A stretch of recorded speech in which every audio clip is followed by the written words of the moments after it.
Disorders are a big problem today that affect people of all genders and ages. They are very common in the United States and are connected to how people feel about themselves and how they want to look. 1 to 2 kids out of every 100 kids will have an eating disorder. Its root cause is the desire for perfection. It affects individuals both physically and mentally. Unfortunately, most of the victims of this disorder are young women, generally teenagers. Although many people believe eating disorders have something to do with being beautiful and thin, the problem goes much deeper because it is brought up by low self-esteem, a need to control, and a desire for perfection. Anorexia nervosa is an act of low self-esteem. It is one of the most common and can be characterized as an extreme dieting disorder that affects many people. Many girls are worried about their bodies and want to change the way they look. This includes people losing weight by restricting calories or sometimes even starving themselves. They have low self-esteem and see themselves as overweight and unattractive, leading them to becoming anorexic. This affects their health and how they view themselves. It can also lead people to exercise to excess. They restrict calories by eating very little and exercise as much as they can. The focus is on perfection, and they don't really understand what they are doing to their bodies while they are exercising as they starve themselves of nutrients at the same time. Nervosa is another type of eating disorder.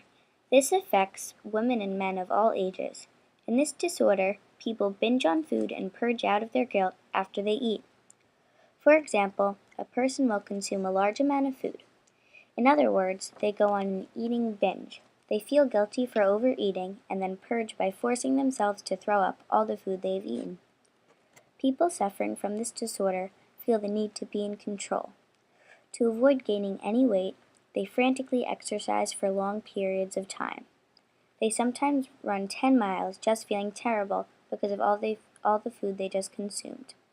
Bulimia, like anorexia, can cause health issues.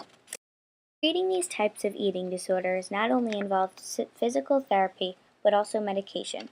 Sometimes patients with anorexia or bulimia need to be hospitalized for damaging health risks. They need to be monitored to avoid potential life-threatening situations. Doctors can prescribe certain medications that will help them sustain a healthy diet, and patients meet with therapists to get the root of the problem. About 80% of the people recover from eating disorders, but the other 20% do not. Unfortunately, some die from the disease. They have different organizations for eating disorders today that help people cope with their illness. The amount of time it takes to recover is different for everyone. It usually takes several years. Although researchers have seen that eating disorders may be genetic, the problem is large and harmful, particularly to young women. The ideal view of beauty in the media is not a realistic view. Too often, the media pushes people to be compulsive about their diets. Researchers are finding more and more ways to treat these diseases in a shorter amount of time.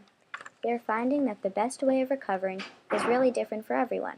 Although many people believe eating disorders have something to do with being beautiful and thin, the problem goes much deeper because it is brought on by low self-esteem, a need to control, and a desire for perfection.